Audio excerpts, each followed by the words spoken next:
U.S. says conserving oil is no longer an economic imperative. File. In this December 19, 2014, file photo, oil pump jacks work in unison in Williston, ND.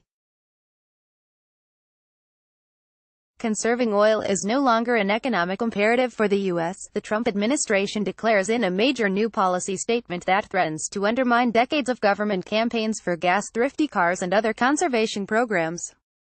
AP photo, Eric Gay, file, Washington, AP, conserving oil is no longer an economic imperative for the U.S., the Trump administration declares in a major new policy statement that threatens to undermine decades of government campaigns for gas-thrifty cars and other conservation programs. The position was outlined in a memo released last month in support of the administration's proposal to relax fuel mileage standards. The government released the memo online this month without fanfare. Growth of natural gas or other alternatives to petroleum has reduced the need for imported oil, which, in turn affects the need of the nation to conserve energy, the Energy Department said. It also cites the now decade-old fracking revolution that has unlocked U.S. shale oil reserves, giving the United States more flexibility than in the past to use our oil resources with less concern. With the memo, the administration is formally challenging old justifications for conservation, even congressionally prescribed ones, as with the mileage standards. The memo made no mention of climate change.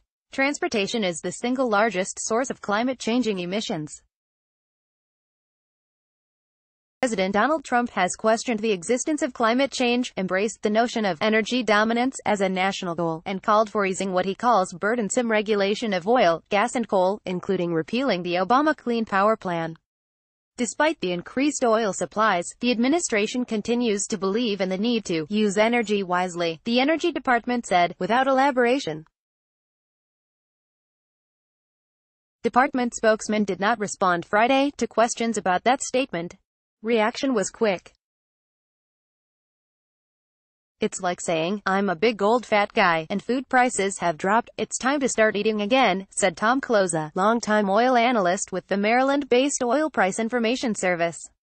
If you look at it from the other end, if you do believe that fossil fuels do some sort of damage to the atmosphere, you come up with a different viewpoint, Closa said.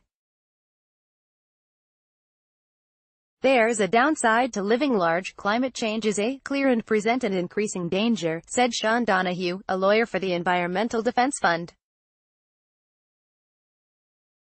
In a big way, the Energy Department statement just acknowledges the world's vastly changed reality when it comes to oil. Just 10 years ago, in summer 2008, oil prices were peaking at $147 a barrel and pummeling the global economy. The Organization of the Petroleum Exporting Countries was enjoying a massive transfer of wealth from countries dependent on imported oil. Prices now are about $65. Today, the U.S. is vying with Russia for the title of top world oil producer. U.S. oil production hit an all-time high this summer, aided by the technological leaps of horizontal drilling and hydraulic fracturing. How much the U.S. economy is hooked up to the gas pump, and vice versa, plays into any number of policy considerations, not just economic or environmental ones, but military and geopolitical ones, said John Graham, a former official in the George W. Bush administration, now dean of the School of Public and Environmental Affairs at Indiana University. Our ability to play that role as a leader in the world is stronger when we are the strongest producer of oil and gas, Graham said. But there are still reasons to want to reduce the amount we consume. Current administration proposals include one that would freeze mileage standards for cars and light trucks after 2020, instead of continuing to make them tougher.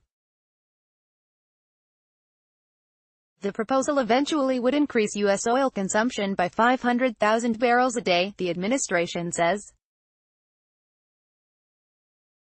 While Trump officials say the freeze would improve highway safety, documents released this month showed senior Environmental Protection Agency staffers calculate the administration's move would actually increase highway deaths.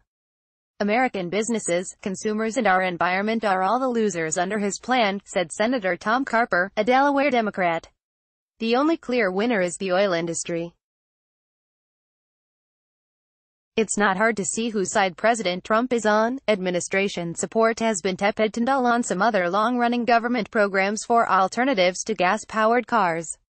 Bill Wareham, Assistant Administration of the EPA's Office of Air and Radiation, spoke dismissively of electric cars, a young industry supported financially by the federal government and many states, this month in a call with reporters announcing the mileage freeze proposal. People just don't want to buy them, the EPA official said. Oil and gas interests are campaigning for changes in government conservation efforts on mileage standards, biofuels and electric cars. In June, for instance, the American Petroleum Institute and other industries wrote 8 governors, promoting the dominance of the internal combustion engine and questioning their states' incentives to consumers for electric cars. Surging U.S.